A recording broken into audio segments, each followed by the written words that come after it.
প্রিয় ভাইরা আমার, আমরা প্রত্যেকে এই দোয়াটা একটু বেশি বেশি করা দরকার। এই দোয়ার ভিতরে অনেকগুলি বিষয় রয়েছে। জাহান্নাম থেকে বাঁচার, কবরের আযাব থেকে বাঁচার, এবং সবচেয়ে বড় ফিতনাবাজ মাসিহ ইবনে দাজ্জালের আক্রমণ থেকে বাঁচার, এবং জীবন মওতের যে পরীক্ষা আছে ওই কঠিন পরীক্ষা থেকে বাঁচার জন্য আল্লাহর কাছে আশ্রয় চাওয়া আমাদের উচিত।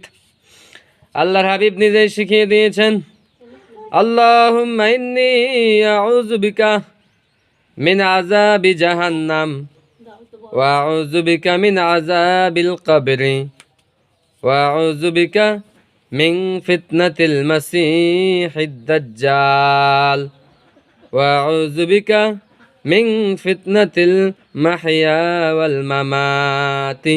রাওয়া